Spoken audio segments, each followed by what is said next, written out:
AI has made it so that marketing strategies are easier than ever to build today. That sounds good on the surface, but a lot of these strategies are misinformed or don't scale. So today I'm going to walk through how to use today's tools to build a strong marketing strategy that drives real revenue. We'll break it down into 5 key phases to help you build a marketing plan that not only works today, but grows with you into the future.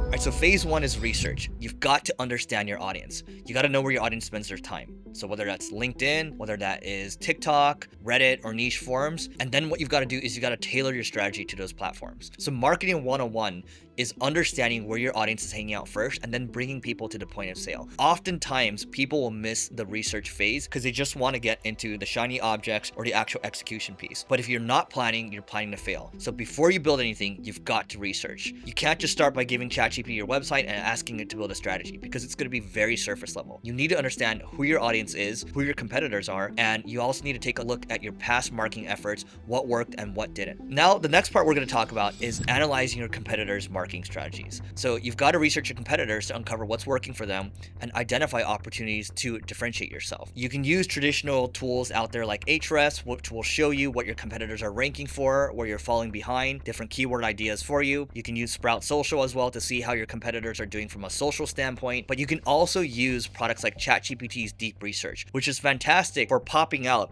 a complete guide on how your competitors are stacking up. You can use products out there like Manus. What I did with Manus is I actually put in a competitor's website and it figured out what their complete strategy is and where we're missing, where they're stronger than us, where they're weaker than us. Sometimes it might take a couple minutes or even up to 30 minutes to think for you, but once it does the work, it is a complete analysis for you that you can use. And because it's done a lot of the thinking for you, you can now move to the next step. And what this means is that your strategic cycles, your research cycles, your marketing strategy cycles end up moving a lot faster. Now, ChatGPT also has a lot of different models. Whatever latest model that you're using right now, it's going to be a lot better at thinking. In fact, when I open up my ChatGPT, I spend a lot of time thinking about what should we be doing from a strategic standpoint. It is my strategic assistant that I use all the time. I use it every single day. I use it from a marketing standpoint, a business standpoint. I use it from a personal standpoint as well. It just allows me to move a lot faster. I can decrease the costs by 90 to 99%. I can decrease the time it takes to get something done by 99% as well. And that means that marketing is getting easier as long as you know how to use this stuff. So now that you've looked at your competitors, you've done a little research, you've got to look at your own channels. What's working, what's not. There might be some room, by the way, from the competitor research that you've done to add what you learned from that. Okay, so here's the how. You can take a look at your YouTube Studio analytics, for example. You can take a look at your Google Analytics. You can take a look at any reports that you've built. What's important is that you look at how you've historically performed over time. You might be looking at the last 30 days, the last 90 days or so,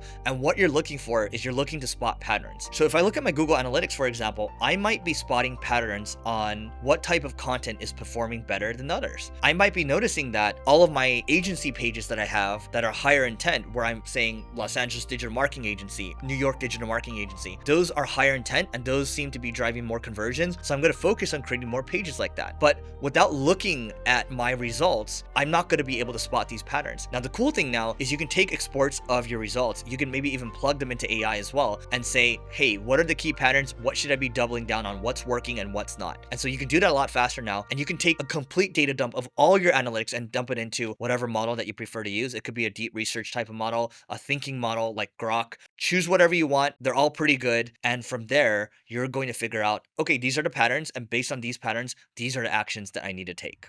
Now, the other part here is you've got to decide on the budget, and you don't necessarily need to have a big budget to start. You can start small, focus on high impact, low cost tactics and scale from there. An example of this might be looking for high intent, low competition type of keywords, such as how to integrate NetSuite with Salesforce. Or you might be saying, hey, I'm going to start spending on paid media. You don't necessarily need to spend a lot to start. So you are looking to ultimately have a mindset of experimentation. And once you start to see patterns that are working, that's when you double down, you triple down. And a lot of people don't have that mindset, and that's why they fail, because they are too paralyzed to get started. Now, by the way, you might be saying, I have no no budget at all. My budget is zero. Well, there are plenty of creators, examples out there who start with nothing and are still able to grow a successful brand. For example, look at my friend Chloe Shi. She previously was creating content on Instagram and it was talking about work life. She got up to 100,000 followers, but it's when she really started to put in more of her sweat equity, she leveled up the quality of her content. She spent hours and hours and hours of editing, and it was head and shoulders above everyone else's content. So she went from 100,000 Instagram followers to over 1 million now. Is that an M? So sometimes if you don't have budget, you have time. So put in the sweat equity and you can still figure things out, even if you got nothing.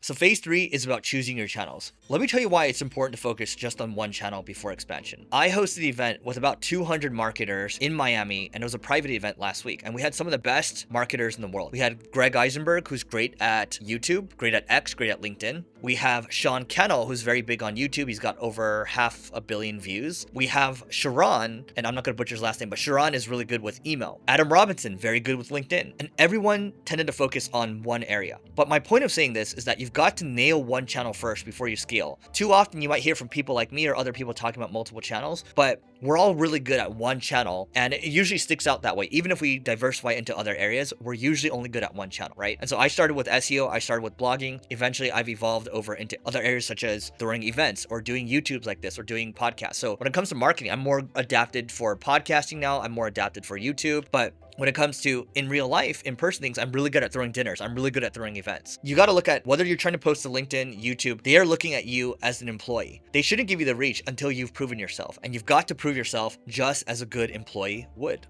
My friend George Gammon gets millions of views and he talks a lot about macroeconomics. And YouTube is a perfect example of a channel that looks at you like an employee. So initially when he was publishing these videos where he'd spend 8 hours preparing for each video, doing these whiteboard videos on how macroeconomics works, he wasn't getting much views at all. It took him 6 months of spending 8 hours per video over and over and over until overnight, all of a sudden YouTube started giving him more reach on all of his videos and everything started to push upwards. So YouTube looks at you as an employee. You've got to be consistent. You got to focus on one topic and you can't be all over the place. And so George Gammon has been very, very consistent over the years and I followed him for a very long time. And I'm proud to call him a friend because through YouTube, through podcasting, that's how we actually built the relationship. Just keep in mind, you focus on one channel first. It might evolve over time, but trying to do too many things at once, that's going to spread yourself too thin and you're going to end up being mediocre at all of them. And that means you're not going to get any reach. And so all the research isn't going to matter at the end of the day if you don't know how to focus. So now let's talk about actually building your strategy and choosing your channel. So how do you actually choose that channel based on your research? One, you got to figure out, what are you more comfortable with? Are you more comfortable with writing? Are you more comfortable with speaking? Are you more comfortable on video? What is it for you? Everyone is different. Two, you got to look at all your data. You got to look at your competitors too and figure out where are they actually getting their reach. And maybe you don't want to compete with them directly. Maybe you can zig where they're zagging. And so that's another decision that you have to make. What I like doing is once I've been doing this for a little bit, I can see what's really working. If I'm talking about SEO tends to work really well for me when I talk about SEO on YouTube. When I talk about AI marketing, that tends to be starting to work better. So I can see the patterns now that YouTube is giving me more credit for those. So I should double down and I should triple down on those. Oftentimes what happens is because we don't look at this competitor data or we don't look at our own data, we are flying blind. And what ends up happening is we don't iterate, right? I go back to having that experimentation mindset. You've got to have that experimentation mindset. No matter what channel that you ultimately pick, you want to focus on building an email list or you want to focus on having some type of own audience because organic reach is great, but it ultimately declines over time. You put yourself at risk by focusing on a third-party platform. Just keep in mind, these platforms have to make money. So you've got to build your own channels, whether it's from an email standpoint or from an SMS standpoint. And that way you can continue to ring the register when you're trying to generate more clients and you can continue to add value on your own terms. And so building an email list, very smart thing to do. Not enough people do it. Before you execute, you've got to define clear metrics to track your progress because if you don't, you're going to be flying blind. And this is the boring part. People might say, I'm not good with numbers, but you have to know what you're optimizing for. So for Single Grain, my ad agency, our objective from a marketing standpoint is to generate more qualified leads because we are a client services business. I might have a mothership objective and everything rolls up to it from all these separate channels, but you've got to have one thing for everyone to focus on. And that way you can hold people accountable to that. And you just focus on it every single week. Hey, hey, are we driving more qualified leads? Are we driving more qualified leads? But they've got to align with their business objectives, because otherwise, if you have a shaky foundation, everything falls apart and the house will crumble. Here's the problem with most marketing agencies. They don't understand what is happening with the world of AI. With my agency, Single Grain, we think about agentic workflows. We think about creating agents for the future. When we think about SEO, we think about creating different products, such as internal linking products or content consolidation products. And on the other side of things, we think about building products such as Care. We just think about making marketing easier overall. If you want to stay at the cutting edge of marketing and at the same time leverage the power of AI, go to singlegrain.com and we'll see you on the other side. All right, so let's talk about content creation and distribution. So you want to implement a content calendar using tools such as Asana or Airtable to keep your efforts on track. You can schedule posts. We use products like Metricool, you can use Sprout or other native platforms to maintain consistency, but you want to have a cadence that you can follow, a cadence that's predictable. So if you have a content calendar, it's easier for your team to follow it. If you don't have it, it's all in your head. You don't have a repeatable process, and the process is actually what frees you to do work that is scalable. Now, if you've got an Asana, you've got an Airtable, you've got something for your team to follow, that's good. But it's also important, if you've got a team, to meet frequently. Maybe once a week, you're talking about, hey, here's how the metrics are going right now. Here's how we're optimizing. Here are the issues that we're facing right now. Let's discuss those issues. Because if you're trying to grow, there are going to be growth challenges that come with it. And if you don't discuss these things on a frequent basis, your results are going to decay. And what's going to happen is things are going to start to become really disorganized because you're not keeping the pace on, you're not keeping the pressure on. I like to say that if you're not applying pressure, pressure will be applied to you. So we're on the last phase now, and the most important thing is that you test and experiment. You've got to establish a mindset of experimentation. And once you have that mindset, if you have people on your team, you've got to establish a culture of experimentation. And that means looking at the data. That means constantly iterating. And what that ultimately means is that the best marketers are relentless testers. The best startups in the world, relentless testers. I've talked to the best marketers from Silicon Valley, all around the world. They've all built a culture, a mindset of experimenting.